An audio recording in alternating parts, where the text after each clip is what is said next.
Hi, this is Micah Munro with the Micah Munro team at RE/MAX Hallmark in Toronto. And today what I want to talk about is 3 mistakes buyers make when purchasing a home.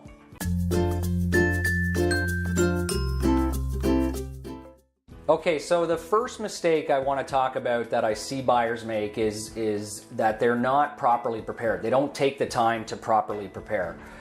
And, being properly prepared is going to help you understand what market value is, to know if you're really getting a good deal. It's going to help you, teach you how to get the best deals in today's market, and also make sure you're protected throughout the process so you don't get a bad house or a house that doesn't suit you.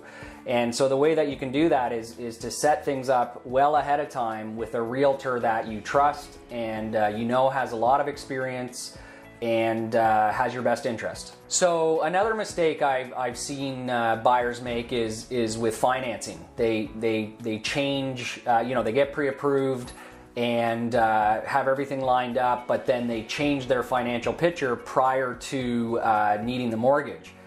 They might, without thinking about it, use their line of credit, or go buy a car, or laundry, washing machine, dryer, any purchases or anything that changes your financial picture could have an impact on your financing when you're closing, and can cause a lot of problems and a lot of stress. So you just want to, stay in touch with your mortgage specialist, your mortgage broker, and discuss those kind of things before you do any of those kind of purchases, between the time you purchase a house and closing. And mistake number 3 that I want to talk about is I've seen it time and time again where people are buying pre-construction condos, houses, subdivisions from builders, and they're walking into the sales center and dealing directly with the builder. And what I see happen is, it turns into a nightmare because they haven't had somebody represent their best interest and educate them about the process.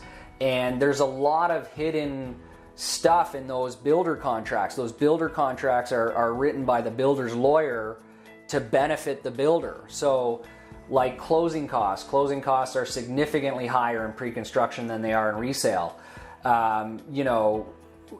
You might be thinking you're getting a view, but there's a phase 2 to the development that's going to block your view sometime down the road. Like, you want to know about that. You might end up buying this unit and moving in, and the garbage receptacles are right beside your unit, or the stairwell, or you're right across from the elevator. These are all things that you want to look into. Even the shape of the layout, like, is it a good one? It's for somebody that's not in condos all the time. Do you know that layout is a really good layout that is going to suit you and also is going to be resaleable?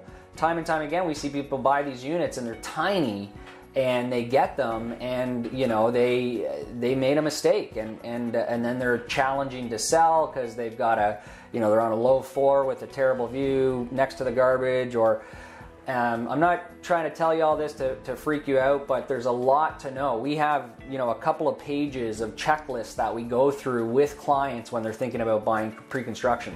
Like, another one is, when you buy pre-construction, once the units are done, the units aren't actually registered with land titles, so you can't get a mortgage, but in the contract you actually have to move in and pay a rent to the builder. And sometimes that can go on for a year. So you're paying rent when you thought you'd be owning this unit, for 6 months to a year, as opposed to paying down a mortgage. So it's not to say that pre-construction is not the way to go. Sometimes it is. I've bought pre-construction and it's been an amazing experience for me, but you just want to make sure that you have representation. It doesn't cost you any more money to have a realtor represent you. It's the way to go for sure.